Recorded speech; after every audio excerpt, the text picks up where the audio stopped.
There's a well-known story built around a real newspaper article, the Arizona Gazette, April 5, 1909, describing a Smithsonian-backed expedition that supposedly found a vast underground city inside the Grand Canyon, complete with unreadable tablets shipped off to Washington and never seen again.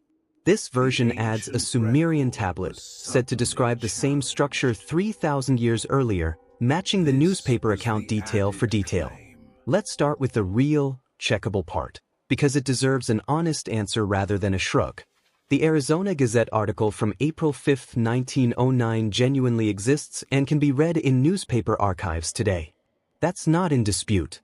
What's also well documented, and worth taking seriously rather than dismissing as institutional silence, is this. The Smithsonian Institution has repeatedly and consistently stated it has no record whatsoever of an expedition, a G. Kincaid, or an S.A. Jordan matching this description.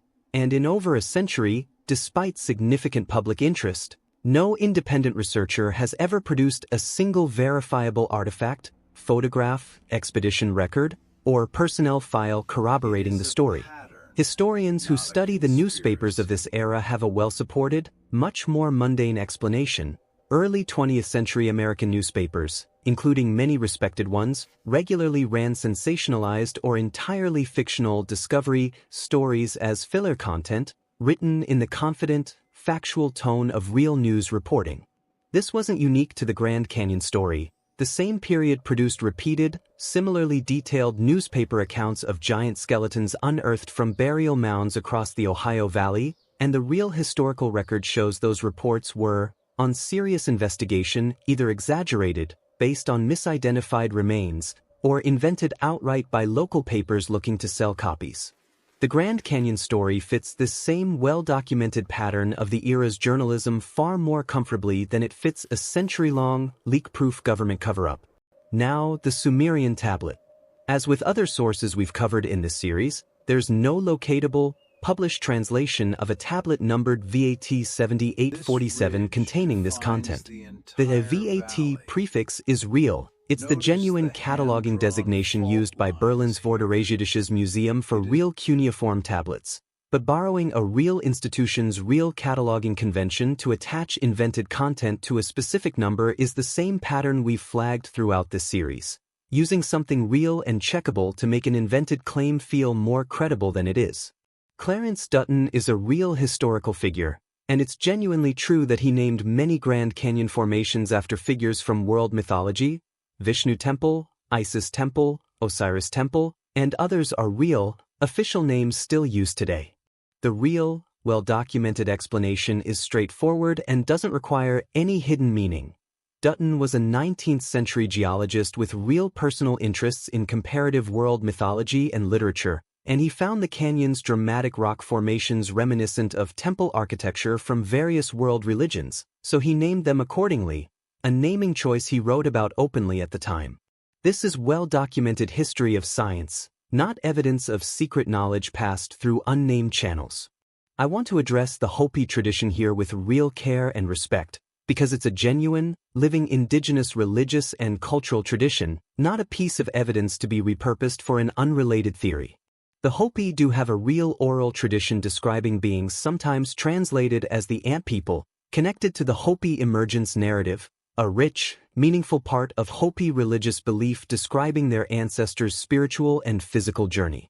It's worth being direct that folding this specific Hopi tradition into a claim about Mesopotamian Anunnaki mythology isn't something grounded in actual Hopi teaching. It's a modern conflation of two entirely separate religious traditions from different continents and different eras. And it treats a living indigenous belief system as raw material for someone else's narrative rather than engaging with it honestly on its own terms.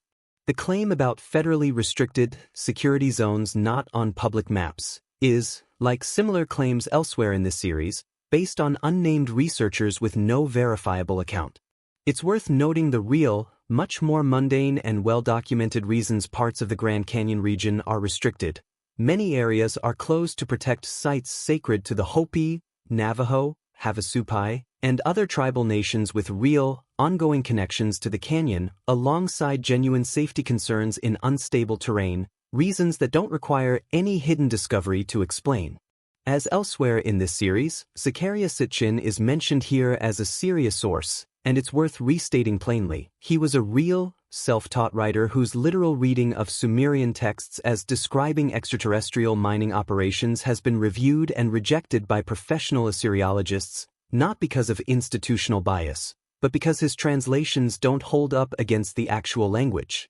There's a real recurring theme in this series worth restating briefly here too: the framing of Anunnaki as beings who managed or extracted from humanity, tied to the real Atrahasis account of the Ijajai's labor and humanity's creation as a workforce.